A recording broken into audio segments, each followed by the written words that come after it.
오늘 최후의 심판에 대해서 말씀을 나누도록 하겠습니다. 오늘 오면서 이제 뉴스를 보니까 사이판에 엄청난 태풍이 불어서 그야말로 수많은 사상자가 생겼을 뿐만 아니라 가로수가 뽑히고 돌아다닐 수 없는 처참한 그런 상황이 되었다. 태풍이 항상 불고 다가왔지만 그 위력이 점차 강해지고 그것으로 인하여 피해를 받는 것이 훨씬 더 심해지고 있습니다. 그런데 그런 것은 오히려 약과입니다. 마지막 심판이 말 때는 차라리 죽는 것이 낫다. 산사태가 나서 우리를 덮어서 하나님과 어린 양의 진노에서 우리를 건져달라고 부르짖는다고 얘기했습니다. 천년왕국에 대해서 우리가 말씀을 보았습니다만 무천년설이나 후천년설이 약점이 가진 것은 그것은 모든 것이 복음이 전파되고 잘 되는 그것이 있은 후에 그리스도가 재림하신다는 그 설이 후천년 무천년설인데 세상은 갈수록 악해지고 나빠지는데 설득력이 약하다는 것입니다. 세상은 더 어지러워질 것입니다. 그러나 그 가운데 믿는 사람들은 더 고결하고 더 순수해지고 더 충만한 믿음을 갖게 될 줄로 믿습니다. 그래서 선과 악이 명확하게 구분되고 마지막 최후의 심판이 다가온 것입니다. 최후의 심판이라고 했으니까 심판은 항상 있는 것입니다. 심판은 우리 인생이 살아갈 때도 심판이 있는 것이고 100년 전에도 1000년 전에도 하나님의 심판이 크고 작은 심판이 계속 있는데 마지막 심판이 이제 다가와서 더 이상 악으로 인한 모든 것들이 사람들에게 유혹되지 아니하고 끝나는 그때 마지막 최후의 심판이 다가온다는 거죠. 그 심판한 것은 태풍이 심판한 것도 아니고 지진과 쓰나미가 심판한 것도 아니고 하나님이 심판하십니다. 히브리서 12장 23절 말씀을 보면 하늘에 기록된 장자들의 모임과 교회와 만민의 심판자이신 하나님과 및 온전하게 된 의인의 영들과 만민의 심판자이신 하나님. 그래서 하나님께서 그 날은 그 시와 때는 아무도 모른다고 했습니다. 그 날은 반드시 다가올 것입니다. 구약 성경에는 야훼의 날이라고 했습니다. 야훼의 그 날. 하나님께서 믿는 자는 구원하시고 안 믿는 자를 심판하시는 그날에 하나님께서 모든 것을 바르게 이제 돌이킬 것입니다. 그런데 신약 성경에서는 이 심판하신 이가 하나님 아버지가 아니라 예수 그리스도 모든 심판을 그 아들에게 맡겼다고 말씀합니다. 요한복음 5장 22절의 말씀을 보면 아버지께서 아무도 심판하지 아니하시고 심판을 다 아들에게 맡기셨으니 우리는 이제 삼위일체의 그 하나님이 참 신비한 영역입니다만 하나님이 이제 심판한 것으로 구약 성경에는 그렇게 이제 나옵니다. 그러나 그것을 신약의 계시는 구약보다 더 명확한 것입니다. 그래서 명확한 신약의 계시를 통해서 우리가 더 정확하게 표현하면 예수 그리스도께서 심판하시는 것입니다. 그러므로 예수님을 믿지 않는 사람은 이미 심판을 받은 것이고 정죄를 받는 것입니다. 오늘 우리가 살펴볼 가장 중요한 핵심은 이미 이 땅에 살아있을 때 심판받은 것입니다. 그거에 대해서 분명히 기억하시기 바랍니다. 이 땅에 예수님을 믿지 않는 사람은 마지막에 이 흰 보좌 앞에서 하나님께서 자세히 살펴보고 너는 지옥에 가야 되고 또 다른 사람은 천국에 가야 되고 그때 심판하는 것이 아닙니다. 살아있을 때 이미 결정나는 것입니다. 그러므로 살아서 예수님을 믿어야 됩니다. 살아서 예수님을 믿는 사람은 천국을 가지고 그 하나님 앞에 서는 것이고 살아있을 때 예수님을 믿지 않는 사람은 지옥을 품에 있으니까 그것으로 끌려 들어가는 것입니다. 이 심판을 예수님께서 하시고 이 예수님의 그 모든 심판은 삼위일체 하나님의 심판이기 때문에 완전하고 모든 것에 틀림이 조금도 없다는 것입니다. 요한복음 8장 16절에 보면 만일 내가 판단하여도 내 판단이 참되니 이는 내가 혼자 있는 것이 아니요 나를 보내신 이가 나와 함께 계심이라. 따라서 심판자는 하나님이십니다. 하나님이 심판하시는 거예요. 태풍이 심판하는 것이 아니고 지진 무서워할 거 없어요. 쓰나미가 심판하는 것이 아니라 하나님이 심판하십니다. 그리고 그 하나님의 최후의 심판이 있기 전에 인간의 잘못으로 인하여도 여러 가지 재앙이 다가올 것이고 또 자기 죄로 말미암아 재앙이 다가올 것이고 또 이웃의 잘못한 것으로 인하여 그 같이 있는 공동체가 피해를 보고 고통을 당할 것입니다. 그럼에도 불구하고 끝까지 믿음의 인내를 하는 사람은 구원을 받을 것이고 그런 속에서 믿음이 흔들린 사람은 고통에 빠질 것입니다. 그러므로는 한번 예수님을 믿고 주님의 사랑을 체험한 그런 경험이 있으면 그거 붙잡고 사는 것입니다. 어떤 일이 있어도 굳건한 믿음을 버리는 그런 일이 물론 당연히 없지만 우리 마음 가운데도 그런 결단을 내려야 되는 것입니다. 그러면 심판은 누가 받느냐? 두 번째 심판의 대상은 하나님을 떠난 모든 존재가 심판을 받습니다. 그래서 천사들도 심판을 받습니다. 하나님을 배반한 사탄, 루시퍼와 그에 동조한 모든 타락한 천사들이 심판을 받는데 유다서 1장 6절에 보면 또 자기 주의를 지키지 아니하고 자기 처소를 떠난 천사들을 큰 날의 심판까지 영원한 결박으로 흑암에 가두셨으며 그래서 지금 귀신이 활동하고 사탄이 활동하고 돌아다니는 것은 한시적이에요. 일정한 기한이 있는 것입니다. 마귀가 끝까지 사람을 괴롭힌 것은 아니죠. 마귀도 불못에 잡혀져서 1000년 동안 결박하고 그 결박한 후에 잠시 풀려났다가 불못에 던져진다고 그렇게 되어 있습니다. 그러므로 이 천사들, 이 타락한 천사들의 활동도 한시적으로 되어 있는 것이죠. 그러나 우리가 천사들 우리가 크게 걱정하거나 마음에 둘 필요는 없죠. 인간에 대한 심판에 대해서 성경은 자세히 기록하고 있고 우리의 관심의 초점도 사람에 대한 심판의 얘기입니다. 그래서 심판의 대상은 사람인 것이죠. 그런데 사람이 어떻게 심판을 받느냐? 마태복음 16장 27절에 보면 인자가 아버지의 영광으로 그 천사들과 함께 오리니 그때 각 사람이 행한 대로 갚으리라. 이 말씀이 이제 상당히 좀 우리가 깊이 생각해야 될 말씀인데 인자가 재림하실 때 그때 각 사람이 행한 대로 갚을 것이다. 우리가 예수님을 믿으면 구원을 받습니다. 그런데 하나님의 보좌 앞에 우리도 서게 될 것입니다. 그 심판대 앞에 누구든지 다 섭니다. 심판대 앞에 불신자만 서는 것이 아니라 모든 자가 서 있고 오늘 읽은 말씀에 생명책이 펴져 있다고 그랬죠. 생명책에는 누구 이름이 기록되어 있습니까? 예수님 믿는 사람이 기록되어 있죠. 그러니까 이것은 안 믿는 사람에 대한 이야기가 아닙니다. 거기에 다른 책도 있다고 했습니다. 지옥에 가는 그런 불신자들이 빠지는 것뿐만 아니라 생명책이 펴져 있어요. 그러니까 모든 사람이 크고 흰 보좌와 그 위에 앉으신 그 하나님 앞에 서는 것입니다. 그 하나님 앞에 설 때 우리의 살아간 그 모든 행위대로 갚음을 받는다는 것입니다. 요한계시록 20장 12절을 다시 제가 읽습니다. 또 내가 보니 죽은 자들이 큰 자나 작은 자나 그 보좌 앞에 서 있는데 책들이 펴 있고 또 다른 책이 펴졌으니 곧 생명책이라. 죽은 자들이 자기 행위를 따라 책들에 기록된 대로 심판을 받으니.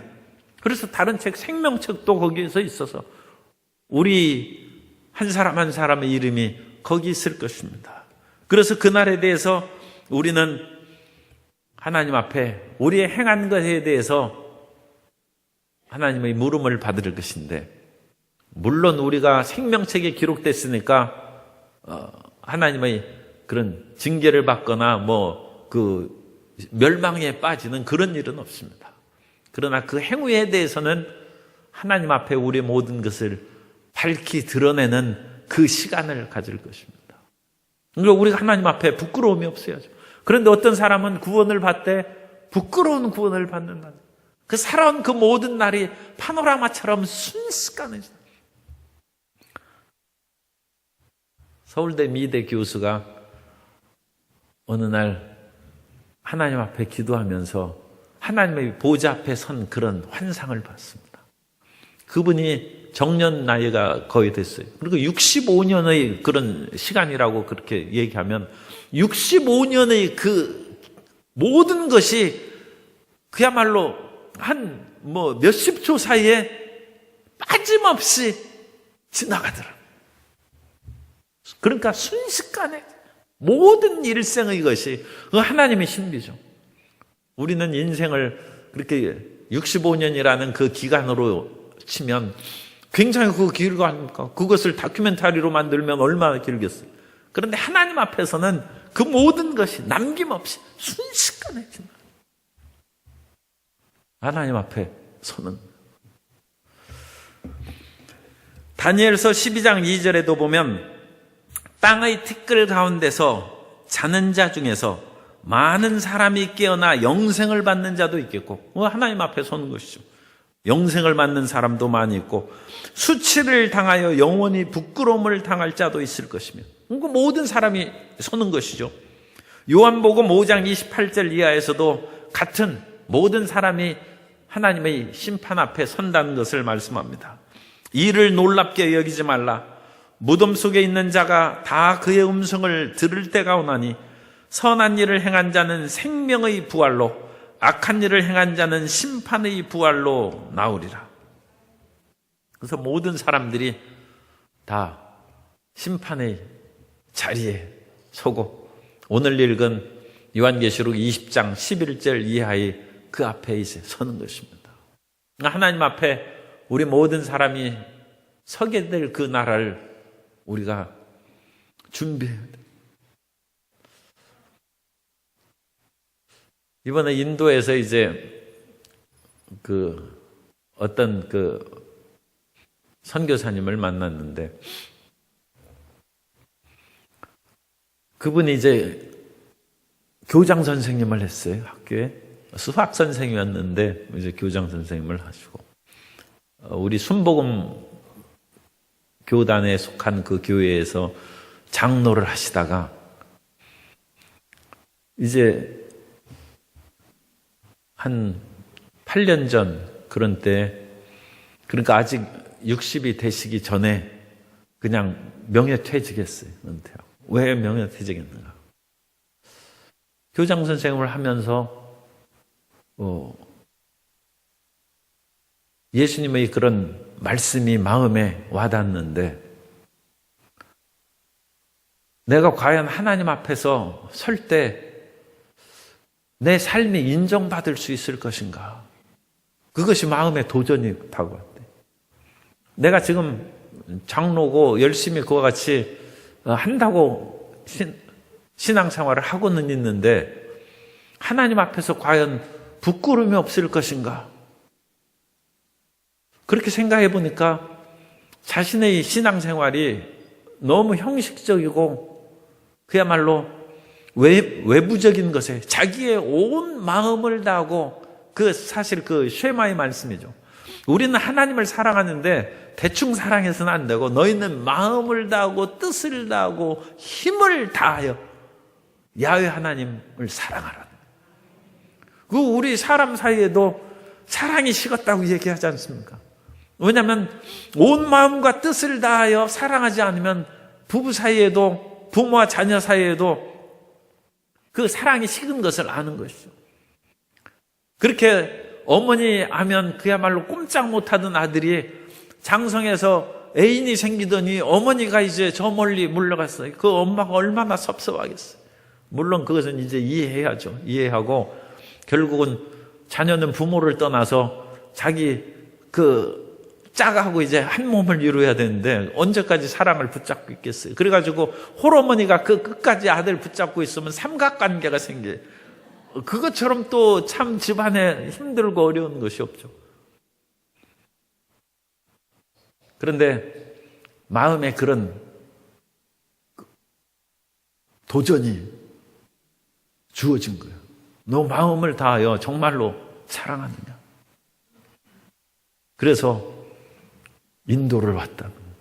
그리고 거기에서 원래 인도를 가려고 생각을 안 하고 그 교회에서 선교사를, 우리 교회가 선교사를 파송한 사람이 한 사람도 없는데 그 교회도 50여 년 된 교회, 선교사를 파송하자. 선교위원장이었답니다.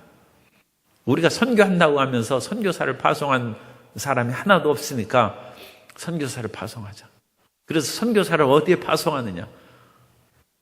우리 교단에서 가지 않은 그 지역으로 파송하자. 그래서 알아봤더니 바라나시라는 인도의 겐지스강의 그런 아주 힌두교의 성지가 있어요. 그 바라나시가 없다고 그러더래요. 그래서 거기로 보내는 것으로 결정을 하고 갈 선교사를 모집했는데 몇 년 동안 거기 지원자 한 명도 없다는 거예요. 그래서 아니 하나님, 여기 우리가 교회가 이렇게 결정하고 그 선교사를 지금 모집하고 그렇게 하는데도, 그러니까 그 교회에 어느 정도 이제 연관이 있는 분을 이제 보내야죠. 그런데 몇 년 동안 한 사람도 가겠다는 사람이 없어요. 그래서 할 수 없이 선교위원장이 제가 가겠습니다. 잠시 제가 진짜 가는 것은 아니고 다른 사람이 올 때까지 임시로 가서 좀 일종의 땅 고르는 식으로, 또 오늘 우리 식으로는 이제 땅 빨기라고 하는데 그런 식으로 제가 좀 가 있는 것입니다. 그런 식으로 자기가 결단을 하고 교장 선생님을 그만두고 자기가 거기를 가게 됐다는 것입니다. 그런데 거기를 가게 되는 결정을 했을 때 그렇게 다른 사람을 예비하는 식으로 하지 말고 하려면 제대로 해야 된다 해서 신학을 공부했답니다. 그래서 편입해서 신학을 공부하고 그러다 보니까 선교사가 된 지 이제 8년이 되고 목사 안수도 받았어요. 그래서 그 도전이 내가 과연 온 마음과 뜻을 다하여 하나님을 최고라고 생각하고, 우리의 신앙은 당연한 것이죠. 하나님의 명령을 가장 중요한 것으로 생각하고 나의 혼신의 힘을 다하여 주님 일을 행한다고 수십 년 동안 그렇게 입으로 얘기했는데 과연 실제 그런가? 그거에 마음이 걸려서 거기 가서 나름대로는 그야말로 최선을 다하는 그런 삶을 지금 지내고 있다. 그렇게 이제 얘기를 했습니다. 인도는 한 1960년대 우리나라 같아요. 물론 인도의 그런 도심가는 서울하고 마찬가지입니다. 그런데 거기에서 조금 떨어진 외곽 그런 지역은 같은 뉴델리 시라도 그건 완전 그야말로 60년대의 한국과 같아요. 왜 60년대 한국이라고 하면 60년대 제가 이제 초등학교 다니고 그럴 때 차가 가끔 신장로를 가면 먼지가 폭격해가지고 이 길거리에 있는 그 집은 먼지가 한 이만큼 수북하게 쌓여 있어요. 그런데 지금 인도가 그렇더라고요. 그 먼지 구덩이에서 살 수가 없어요. 살 수가. 그리고 차들이 제대로 다니지도 못해요. 개들이 길거리에 누워있고 소들이 누워있는데 그거 다 피해서 다녀야 돼요. 피해서. 그래서 먼지 오염 속에서 또 생활은 얼마나 힘듭니까? 몇 군데 이제 5 가정을 신방을 했는데 거기에서 이제 거기는 자녀들을 많이 낳아요. 그것은 하나 잘하는 것 같아요. 그런데 자녀들이 다 눈이 초롱초롱하니 눈이 빛나요. 그런데 방 한 칸에 5-6명이 거기서 한꺼번에 자요. 그 부모하고 자식들이 거기에서 그야말로 폭에서 아마 자야 될 거예요. 그 좁은 데서 그렇게 해서 살고 있어요. 그 바닥은 그냥 흙바닥이에요. 흙바닥. 그리고 자는 그 위에는 이제 무슨 뭐 양탄자겠습니까만 어쨌든 그런 것을 이제 깔아놓고 하는데 거기서 그렇게 살고 있습니다. 살고 있고 생활의 그런 어려움은 말할 것도 없죠. 거기에서 있다가 이제 번화가 중심가에 나가면 거기 부자는 또 어마어마한 부자예요. 어마어마한 부자. 뭐 우리나라의 부자를 그 인도가 땅이 얼마나 큰데 그런 걸 능가하는 엄청난 부자죠. 부자들 거기에 있고 그렇지 않은 사람은 그렇게 형편없는 그런 상황 가운데 그렇게 살아가고 있습니다. 그 속에서 그리스도를 증거합니다. 그리스도. 그래서 과연 그리스도가 내 인생에서 최고인가? 그것을 도전한. 이 세상에서 더 출세하고 더 부유하게 되고 더 다른 사람에게 존경받고 살기 위해서 예수님을 믿는 그런 어떤 면으로는 잘못 그런 예수님을 치장하고 하는 그런 모습, 그런 것이 좀 있을 수 있는데 거기는 그야말로 죽기 살기 하고 믿는 것이죠. 목숨을 걸고 믿는. 그리고 거기에서 안 믿는 그런 힌두교라든지 이슬람교, 힌두교가 한 75% 되고 이슬람교가 한 20% 되고 기독교가 한 4% 된답니다. 그래서 기독교 4% 중에서도 도마가 복음을 전가한 남민도, 남쪽 부근에는 크리스찬들이 그래도 제법 있는데 북쪽 인도에는 1%도 안 된대. 그러니까 평균 4%라는. 그러니까 뉴델리나 그런 지역은 북인도 지역입니다. 예수님을 믿는 사람이 거의 1% 뭐 그 이하로 떨어지는 그 지역이 많이 있죠. 그 지역에서 예수님을 믿는다는 것은 힌두교와 그런 이슬람교의 그런 세력하에서 가끔 뉴스에 나오는 그 크리스찬들이 박해를 당하는 그런 일들이 있지 않습니까? 어마어마한 그런 희생을 각오하고 그 믿는. 그래서 그 속에서 예수님을 믿는 사람들을 보고 한국에 와서 이제 그 선교사님이 믿는 것을 보고 그러면 한국에서 믿는 사람들을 별로 대단하게 생각이 안 된다. 그분의 개인적인 그런 시각일 수도 있죠. 그런데 자기 자신이 그 생활을 해왔기 때문에 이거 뭐 그런 생각이 듭니다. 사람이 어떤 극단적인 그런 그 삶이나 생각을 한다는 것이 반드시 옳은 것은 아닙니다만 우리의 신앙이 예수님을 그야말로 가장 최고 사랑에 올려놓고 최고의 가치로 우리가 섬기고 있는지 이 세상에서의 그런 여러 가지 조건들을 그것이 갖춰져야만 믿는 것으로 생각하는지 그런 것은 검토할 수 있습니다. 그런데 이것이 굉장히 중요해요. 나는 어떠한 일이 있어도 예수님을 믿는다는 그 마음을 갖는 그것이 천국이 임한 것입니다. 그래서 그 마음이 있는 사람은 하나님의 보좌 심판 앞에 설 때 부끄러움을 당하지 않아요. 그 사람이 그것으로 인하여 구원을 받는. 옛날에 그 어릴 때에는 하나님께서 심판 딱 가면 책을 이렇게 보고 너는 그 일반 교회 예배 생활 점수는 80점, 사회생활에서 예수님 그 자녀다운 삶을 살았는지 그것은 60점 그런 식으로 해가지고 점수하고 그러나 겨우 합격점이 넣었으니까 천국으로 가고 너는 점수가 40점 낙제점이 있으니까 너는 지옥으로 가고 그러면 이제 질문하는 거예요. 교회 학교에서 선생님 그러면 60점이 합격 점수면 59점짜리는 어떡합니까? 그거 1점으로 말이지 떨어져서 지옥 가는 것이 얼마나 안타깝고 그거 참 본인 자신에도 그것을 흔쾌하게 받아들이지 못할 그런 그 심판의 벌을 받는 일이 아니겠습니까? 그렇게 생각할 수 있는데 그런 일은 없습니다. 예수님을 사랑하는 사람, 예수님을 사랑하지 않는 사람하고 분명히 그것은 나눠집니다. 그것이 심판의 그런 역사입니다. 우리 마태복음 25장 32절 보시면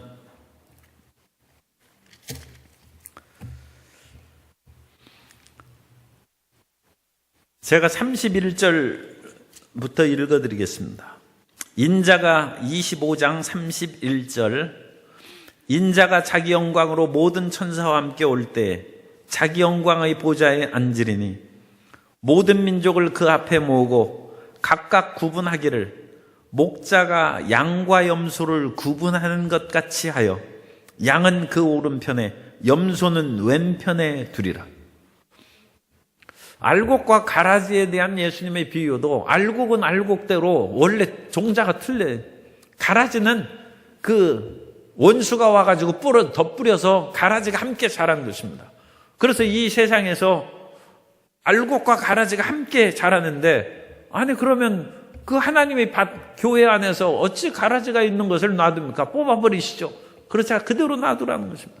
그걸 뽑을 때 알곡이 상할까 피해가 되니까 그 추수 때까지 그냥 놔두라는 거예요. 그래서 알곡과 가라지가 같이 자라는 거예요. 그때는 알곡인지 아닌지, 그러니까 그게 쌀이라고 하겠습니다. 쌀인지 아닌지 그걸 구분할 필요가 없죠. 그 쌀은 그 쌀. 그러니까 그건 원래 구원받은 것입니다. 가라지는 아무리 튼튼하고 잘 자랐다 할지라도 가라지가 쌀이 될 수는 없죠. 그러니까 그런 버림받는. 그러니까 원래 이 땅에서 자라나고 성장할 때 쌀은 쌀이고 가라지는 가라지지, 심판 가서 너는 쌀이니까 가고 너는 가라지니까 그거 아니라는 거예요. 그게 아니에요. 이 땅에 있을 때 성경에 보면 양과 염소의 지금 구분도 그렇습니다. 양은 양이고 염소는 염소로 이미 그렇게 결정되어서 나온 거예요. 하나님의 보좌 앞에 섰을 때 양인 사람은 양이고 염소는 염소인 것입니다. 양과 염소 중간 정도 있는 그런 것은 없어요. 그러니까 양은 양쪽으로 이렇게 모아놓고 염소는 염소대로 그냥 모아서 구분하는 것에 불과하지, 거기에서 염소된 자가 양으로 변하고 양된 자가 염소로 바뀐다, 그런 것은 없어요. 그러니까 이 땅에 살아있을 때 이미 양은 양이고 염소는 염소입니다. 이 땅에서 우리는 잘 모르죠. 예수님을 정말로 제대로 믿는 사람은 이 땅에서부터 이미 양이고 하나님의 심판 앞에 가 있어서도 그 사람은 양이에요. 이 땅에서 있을 때 염소로 산 사람은 그건 그 하나님의 심판 앞에서도 염소지, 거기에서 눈물을 흘리고 회개해서 염소가 양으로 변하고 그런 거 없어요. 심판은 살아있을 때 결정되는 거죠. 이 땅에서 예수님을 믿고 주님을 섬기는 그거에 따라서 이미 결판이 나는 거예요. 결판이. 그러므로 내 마음의 그런 삶의 자세를 항상 생각해 봐야 됩니다. 내가 하나님을 사랑하는 것을 최고 사랑으로 생각하는가? 내가 주님 나라와 의를 위하여 살아가는 것을 최고의 목적과 가장 존귀한 가치로 여기고 살아가는가? 아니면 세상의 쾌락을 더 좋아하는가? 세상의 재물을 더 좋아하는가? 세상에서 권력을 누리며 살아가는 그것을 최고로 여기는가? 그러면 그 사람은 염소인 것이지 양이 아닌 것이죠. 이미 이 땅에 있을 때 이미 결정나는 것입니다. 하나님의 심판 앞에 서가지고 그거 바뀌는 것이 아니라는 것입니다. 그래서 심판대 앞에서 우리가 설 때 하나님의 그런 공의로움과 의로움을 드러내는 그 심판이지, 우리 양과 염소, 구원받은 자와 구원받지 못하는 자를 구분하는 그런 심판은 아니다. 그러니까 우리가 예수님 앞에 이제 딱 설 때는 이미 우리는 양입니다. 예수님을 다 믿으시고 이미 양으로 된 줄 믿습니다. 그런데 다 양이에요. 그러니까 구원받을 거 걱정할 거 없어요. 그런데 우리가 살아온 날은 주님 앞에 다 드러나는 거예요. 그래서 이제 그게 문제죠. 그래서 우리가 주님 앞에 설 때 고린도전서 4장 5절에 보면 그러므로 때가 이르기 전 곧 주께서 오시기까지 아무것도 판단하지 말라. 그가 어둠에 감추인 것들을 드러내고 마음의 뜻을 나타내시리니 그때에 각 사람에게 하나님으로부터 칭찬이 있으리라. 어떤 사람이 왜 저렇게 사는지 우리가 비난하기가 쉬운데 그 속마음을 모르지 않습니까? 그리고 옛날 그것을 이렇게 생각하면 돼. 일제시대 때 그 유명한 그 독립운동 한 사람이 있어요. 그는 만석군입니다. 그런데 그분이 만석군으로서 독립 자금을 어떻게 그것을 마련했느냐? 자기 집 노름을 도박을 해가지고 자기 땅을 다 팔아버린 거예요. 그러니까 아주 그 비상한 그 방법을 쓴 것이죠. 그러니까 자기 땅을 다 팔면 그 일제 그 사람들이 조사하고 감시할 거 아닙니까? 그러면 자기 땅을 팔아가지고 그 1억을 모았어요. 노름하면서 1,000만 원 쓰는 거예요, 그냥. 그리고 9천만 원은 비밀리에 독립자금으로 보내는 거예요. 그러니까 노름판에서 1억 다 쓴 것으로 소문나는 것이죠. 저 패가 망쳐. 저 문전옥답을 다 팔았다. 그래가지고 또 1억에서 노름판에서 다 1,000만 원 쓰고 9천만 원은 비밀리에 보내고 또 뒷산도 5천만 원인데 노름에서 그냥 또 1,000만 원 쓰고 4천만 원 보내고 그 집안 사람들은 저런 사람이 나와서 만석군의 집을 패가망신하고 완전히 집안을 망하게 했다. 그런데 그 사람은 민족의 독립을 위해서 자기의 모든 재산을 아끼지 않고 다 그것을 헌납한 것이고 자기 개인의 명예조차도 다 땅에 던져버리고 노름꾼 방탕한 사람으로 낙인이 찍혀서 그렇게 해서 살다가 죽었어요. 나중에 그분의 독립운동한 그것이 이제 밝혀지고 그분의 그 명예가 회복되긴 했겠습니다만 그 살아가는 동안에는 아무도 인정해 주지 않았어요. 저런 탕자가 어찌 이런 집안에서 태어났나. 우리가 예수님을 믿으면서도 그런 그 오해와 또 비난을 받을 그런 일들도 있을 수 있어요. 그런데 그런 오해와 비난을 받으면서 정말로 다른 사람을 사랑하고 구제하고 자선을 베풀고 그런 사람도 중요하지만 그 반대의 일을 우리가 또한 생각해야 됩니다. 그 반대는 뭐예요? 온갖 명예와 권세와 모든 사람의 칭찬을 받는데 실제로는 껍데기예요. 실제로는 가짜예요. 그런데 사람 앞에서는 그렇게 드러났어요. 하나님 앞에 그것이 드러난다는 것입니다. 우리가 심판받을 때는 우리에게 살아온 그 모든 진실이 드러난다. 진실. 그 진실이 드러남으로 하나님께서 영광을 받으신다는 거예요. 하나님이 스스로 속이지 말라고 했어요. 하나님은 만홀히 여김을 받지 않는다고 했어요. 사람이 무엇으로 심든지 심은 대로 거둔다고 했어요. 우리가 이 땅에 있을 때는 하나님께서 그것을 회개하고 참고 기다리시죠. 기다리시지만 그거에 대해서 모든 것을 선명하게 드러내는 일은 아직 보류하고 계시죠. 보류하고 계시는데 마지막 그때에서는 그게 다 드러난다는 거예요. 다 드러난다. 로마서 2장 6절 이하에 보면 하나님께서 각 사람에게 그 행한 대로 보응하시되 참고 선을 행하여 영광과 존귀와 썩지 아니함을 구하는 자에게는 영생으로 하시고 오직 당을 지어 진리를 따르지 아니하고 불의를 따르는 자에게는 진노와 분노로 하시리라. 그래서 이 땅에 참고 선을 행하여 오늘날 이 행함과 믿음을 자꾸 대립시켜가지고 갈등을 초래하고 오직 믿음만으로 얘기하는 그런 것이 있는데, 믿으면 행함이 당연히 있어야 됩니다. 믿는다고 하면서 행함이 없는 것은 비성경적이에요. 지금 오늘 읽는 말씀이 다 그렇지 않습니까?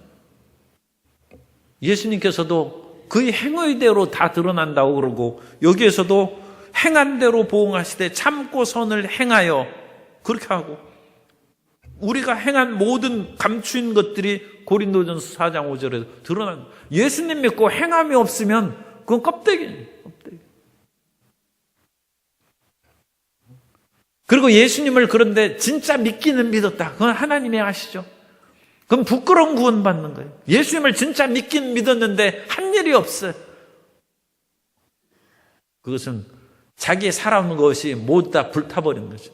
자기 명예를 위해서 그 사람은 일을 행한 것이고, 사람들 사이에서 칭찬받으려고 일을 행한 것이고, 자기 자신을 드러내기 위해서 일을 행한 것이고, 그건 나무나 집이나 풀같이 다 불타 없어진다. 불타 없어.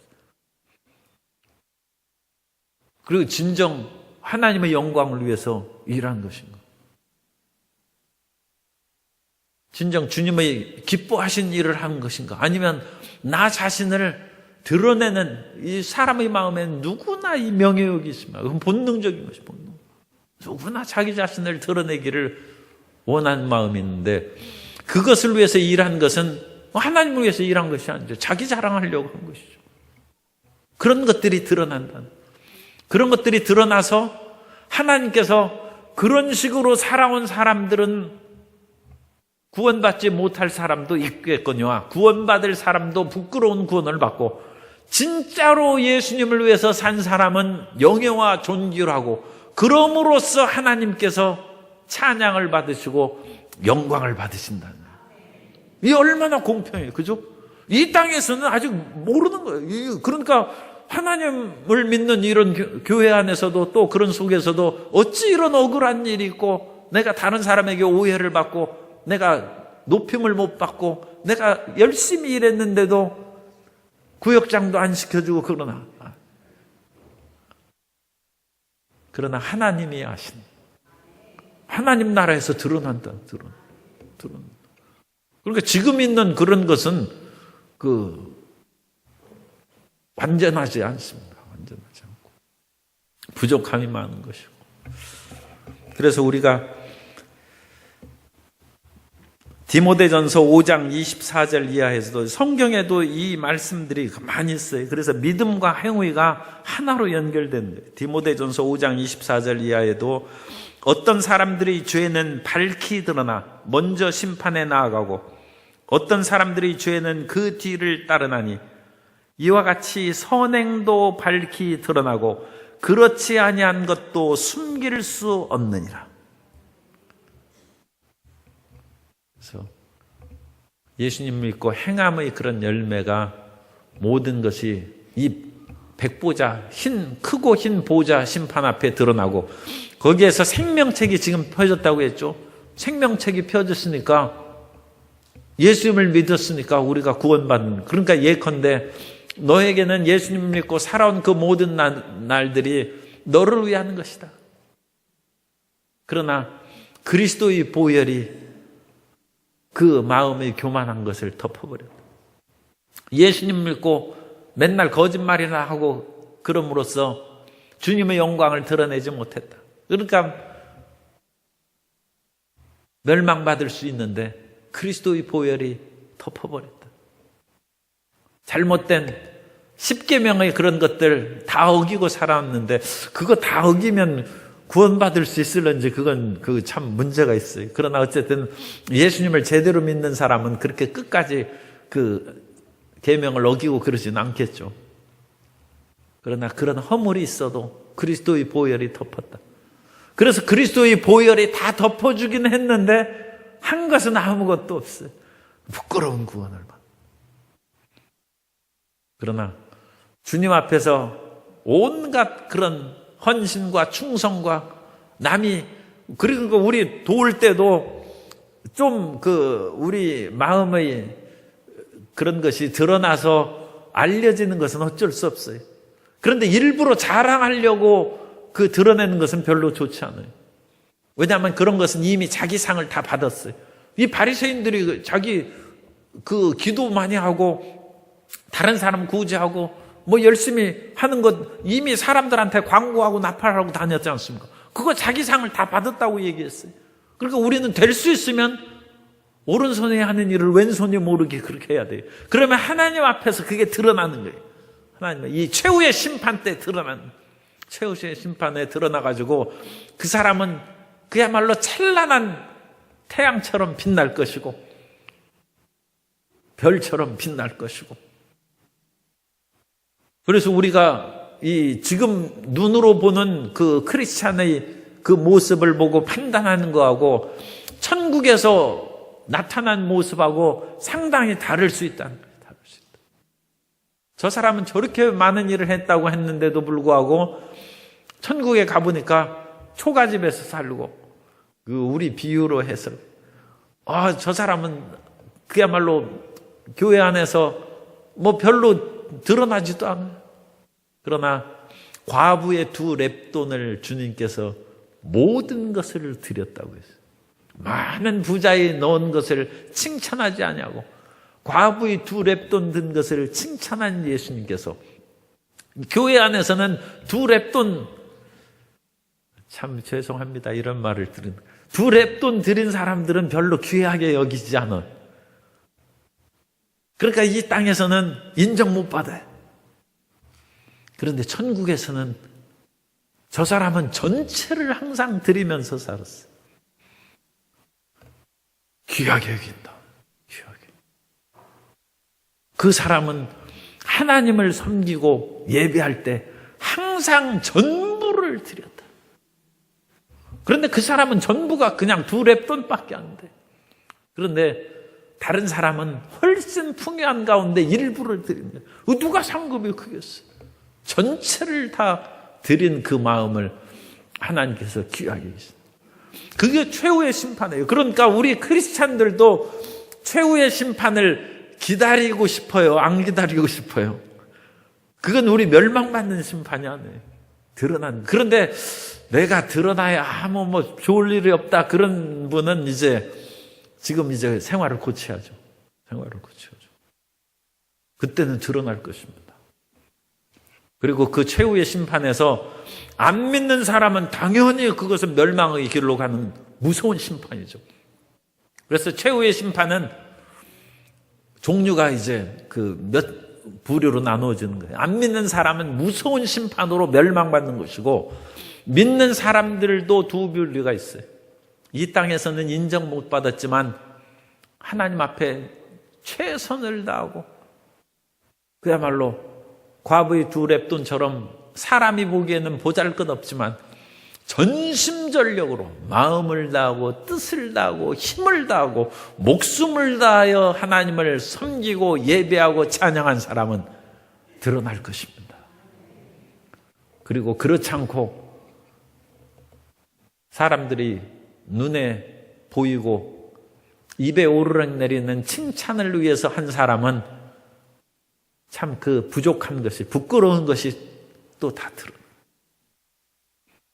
그래서 이 최후의 심판은 믿는 사람이나 안 믿는 사람이나 다 중요하게 나타나는 것입니다. 요한계시록 22장 12절에서도 다시금 말씀합니다. 보라, 내가 속히 오리니 내가 줄 상이 내게 있어 각 사람에게 그가 행한 대로 갚아주리라. 이 심판에 대해서는 자꾸 이 믿은 대로 갚아준다는 것이 아니라 행한 대로 갚아준다는. 그래서 마지막 심판 때는 우리의 행위의 열매입니다. 행위의 열매가 하나님 앞에 그렇게 드러나게 된다고 말씀하고 있습니다. 그래서 우리가 이 땅에서 주님을 위해서 일한 사람은 마태복음 10장 41절 이해합니다. 선지자의 이름으로 선지자를 영접하는 자는 선지자의 상을 받을 것이요 의인의 이름으로 의인을 영접하는 자는 의인의 상을 받을 것이요 또 누구든지 제자의 이름으로 이 작은 자 중 하나에게 냉수 한 그릇이라도 주는 자는 내가 진실로 너희에게 이르노니 그 사람이 결단코 상을 잃지 아니하리라 하시니라.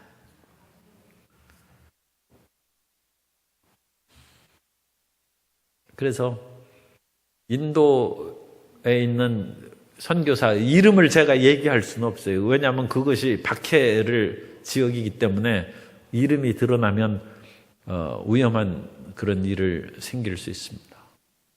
그런데 그 지극히 작은 그야말로 삶의 열악한 그런 사람들이 예수님으로 보인다는 거예요. 그래서 그 작은 자에게 하는 거예요, 일을. 남이 보면 아무 드러나지 않죠. 그런데 이 작은 자에게 한 자 결단코 상을 잃지 않아요. 연약한 사람 속에서 예수님을 보는 믿음의 눈이 열리게 되시기 바랍니다. 그 사랑으로 행하면 주님께서 상을 주신다. 그 사랑을 주님께서 기억하신다. 사람은 사랑하는 것, 사람은 끝까지 믿고 돕는 그것을 몰라줍니다. 사람은 모릅니다. 그러나 우리는 주님의 최후의 심판 때 그 모든 것을 드러낼 것입니다. 그러므로 우리 삶의 담대함이 바로 거기에 있습니다. 주님, 저는 주님께서 그야말로 우리의 머리카락까지 헤아리신 바 됐는데 내 마음의 그런 행함, 그런 선한 그런 것을 왜 모르시겠습니까? 그걸 담대히 하고 그것을 한 사람은 지금 굉장히 저금해 놓은 거예요. 하늘의 상급이 풍성한. 그런데 하나님께서 보시기에는 진실된 것이 없어. 그 사람 헛일하는 헛일하는. 그건 구원받는 사람의 그런 마음가짐이고, 그 다음에 믿는 사람과 불신자의 그런 그 나눔은 이 땅에서 결정되는 것입니다. 이 땅에서 정말로 예수님을 믿는 사람은 죽어서도 천국 가는 것이고, 이 땅에서 내가 천국 갈지 안 갈지 모른다는 사람은 못 갈 수도 있어요. 이 땅에 살아있을 때 믿음을 가져야 돼요. 살아있을 때 확신을 가져야지. 죽은 후에 가봐야 알죠. 그거 가지고 어떻게 되겠어요? 확실히 내가 이 땅에 살아가면서 예수님을 사랑하고 예수님을 위해서 산다는 그런 확신과 믿음 가운데 전진해 나아가고, 예수님의 기뻐하신 일을 사람은 몰라줘도 주님께서 나를 알아주시고 주님께서 나를 돌보아 주신다는 그런 담대한 믿음으로 전진해 나아가는 모든 성도 여러분 되시기를 예수님 이름으로 축원합니다.